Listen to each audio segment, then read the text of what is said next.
All right, so here we go with day two. It is January 2nd. And you see me looking over because, y'all, these is my notes, like, for real, for real. Um, and yeah, here I am, just a girl again, trying to make sense of the Bible. Um, And so today's topic of information, today's chunk is the man and woman in Eden. So we're looking at Genesis chapter 2 verses 4 through 25. And so this is just basically creation as God's intimate relationship. So the facts, what happens? So God forms Adam from dust and breathes life into him. And then the Garden Eden is planted. So before plants grow, before rain falls, there is no human to work the ground. So this also just leans into God doesn't place the humans in chaos. He places them in a prepared, good environment. And it's only after the purpose is given, right? Tending the ground, taking care of it, the responsibility of it, does God actually give the boundary. And so God cares not just that humans live, but where humans live. God cares about that too. And so then Adam is given work and responsibility. So basically like laying out his purpose. God declares, here is where God declares that something is not good for the first time, and that is that Adam is alone. And Eve gets created. Eve is created as an equal partner, and the chapter, of course, ends with innocence and unity. Innocence being like Adam and Eve were naked and unashamed, and then the unity, right? Them joining in union, like in marriage. Okay. So now getting into the bigger picture, like what these things actually mean. So first big theme here is God is personal, not distant. And so God forms the human with hands-on care, right? Breathes life into Adam, plants a garden, right? Prepared this thing for Adam, and walks and speaks with Adam and Eve, right? So this portrays God as somebody, this being, this thing that is relational, okay, attentive, and also engaged in ordinary life, right? Not this thing that is like, unreachable or just like this abstract being or deity or something. Because God shows us here that he doesn't just create and disappear. And throughout it all, God remains present and involved. So like throughout that process. Next big theme of what this means is humans are both physical and spiritual. So physical meaning the dust, who we like are in like real life, and then the breath of life that God breathed into us. So humans are dust. We are embodied. We are finite. We are connected to the earth. And the breath is animated by God. It's relational, and like we're alive beyond, what like we know, what we see, what science, what all of that type of stuff like tells us. And that neither part is enough alone. The physical is not just enough. The spiritual is not just enough. Like the both of them have to happen in conjunction with each other. And that the body is like, it's not inferior or disposable, and our spirit is the spirit of God. It's not disconnected from physical life, literally breathed, into. Okay. And that human life is basically like this blend of earth and divine breath. And then next theme here is work existed before sin. entered the picture. So the human is placed in the garden to work it and take care of it before disobedience happens, before shame happens, before brokenness happens. Adam is placed in the garden to work it and take good care of it. So work is part of God's original design, and it is a way to participate in creation. And so work essentially is meant to be meaningful and not punishing. All right. So what happens then, of course, we'll get to it, is sin later distorts work. So thinking about frustration, exploitation, right? Made me think about like slaves and stuff like that. But work itself is not the problem. Made me think about like corporate greed, all of those different types of things. So work is intended as purpose, not punishment. That's why the work got to be meaningful. Which leads to like the next theme. Okay. So next big picture idea of like what this part about Adam and Eve in the garden is, that relationships are essential to human flourishing. So even in a perfect environment, right? God made everything and it was all good. It was complete. Isolation, right? It's not a part of the design, right? Isolation is incomplete. Humans are created for connection, mutuality, shared life. And it's not just about like marriage. It's about just like human community, like the communities that we create, that we participate in. So flourishing actually does require relationship and not just self-sufficiency. And me thinking about independent woman is just like, how, you know what I'm saying? Like, how did you reach that independence, right?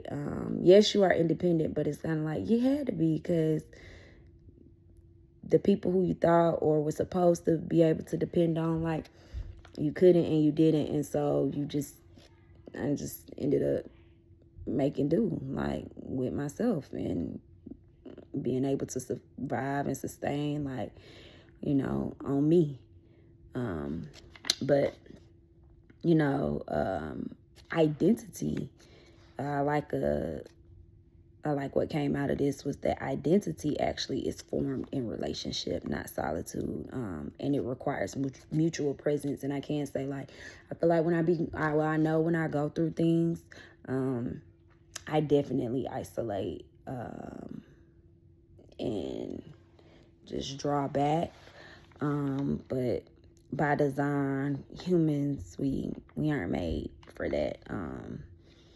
And so, yeah, that is something that I'm gonna have to really like sit down and confront. Yeah. But moving on, next thing. Helper does not mean subordinate. Helper actually means necessary strength, okay? So the Hebrew word helper here, right? Because helper, not only was Eve like Adam's helper is referred, like God is referred to as the helper, and the rescuer, the source of strength, of vital support, like in God's image, in God's likeness. Like, that is what Eve was to be. Eve is a strong counterpart. The woman is a strong counterpart. She is essential for shared vocation in life, right? So the relationship between Adam and Eve is mutual, not based off of some type of hierarchy. But I love that helpmate, necessary strength, like being necessary. I really like that. And I think for me, I am going to try to best put that into practice, because like longing for a romantic relationship and stuff like that, like yes, for sure, yes, I do that. But right now it can best be put into practice when thinking about like how to steward my kids, and be like a real helper to them as I navigate motherhood. Okay. And now we're getting into, so we talked about what happened. I talked about what this part of the text means, and then now why it matters, right? So it matters because God cares about connection, not just order. So order makes life possible, but the connection is what makes life meaningful. So even with perfect order, God said, like, it is not good for the human to be alone. So nothing was morally wrong, nothing was out of place, yet something was still essentially missing, right? So God's vision of a good world includes structure and relationship, okay? Order alone is not enough. And so God is not satisfied with a world that works if it does not connect. So there's that, right? Next big thing on why this matters is because of that connection, right? Human relationships, therefore, are intentional and not accidental, right? God creates relationships. That God created a relationship. God names the need and then designs the mutuality between the two. So Eve was never an afterthought. Never. The woman never gave afterthought, okay? And relationship is not a side effect, okay? So because humans by design are not meant to like self-complete, okay? We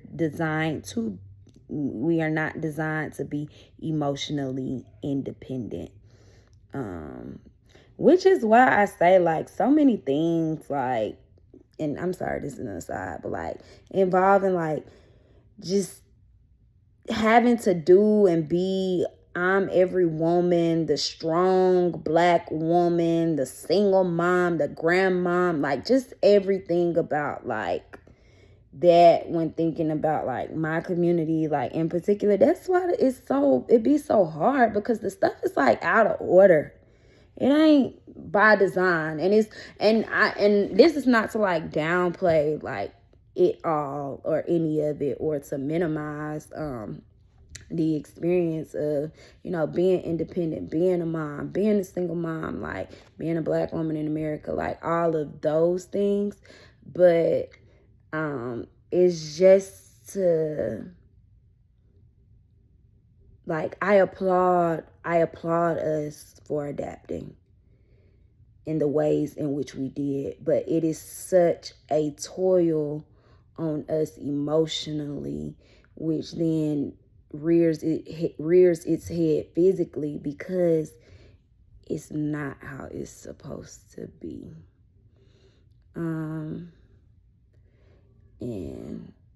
yeah, I wonder like what, a calm and relaxed nervous system, like all of that stuff, like really like looks like and feels like. And you're probably able to like reach that space and place, like when you are able to get back to like the order of things.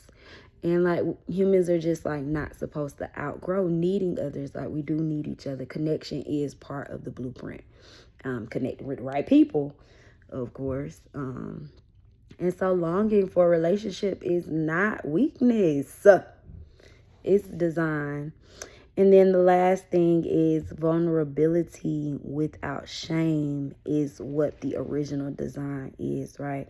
So the vulnerability then, right, when we're talking about connection, that's what makes the relationships real, right? So when thinking about Adam and Eve, like initially being naked and what the nakedness represents, that is the full visibility. Nothing hidden, no self-protection, no fear of rejection, okay? Because Adam and Eve are known, they are safe, and they are unafraid. They were unashamed. And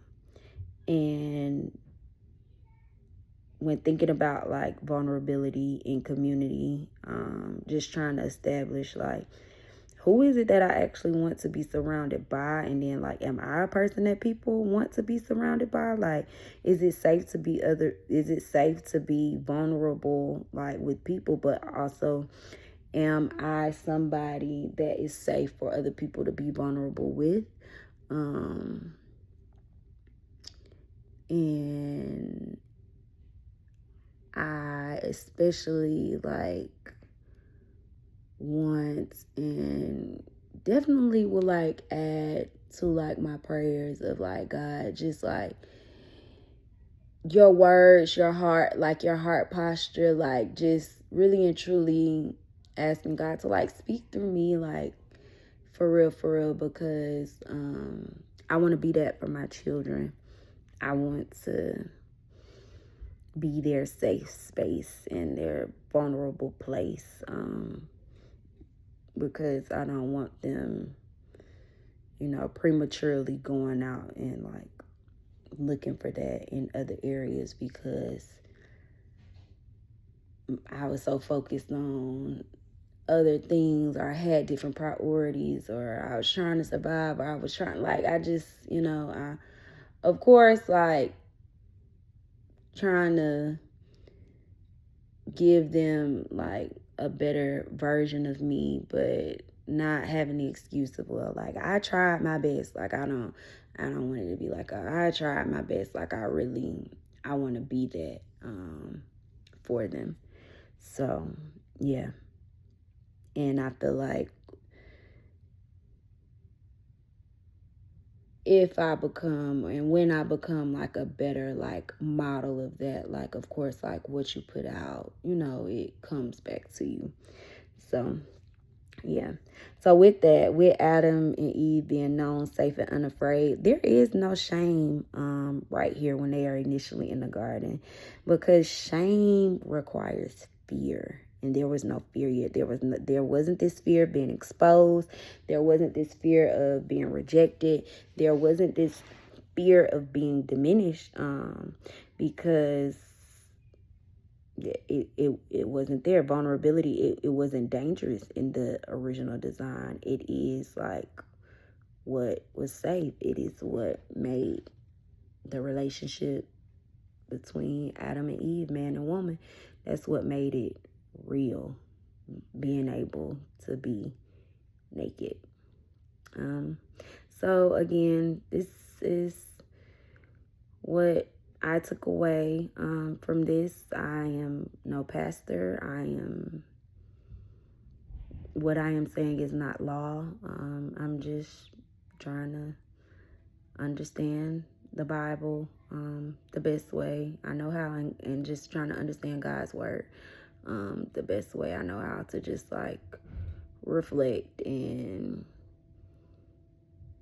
think about what it is that I want to pray about, and just what does it mean to be in alignment in God's will, and just be trying to just get closer.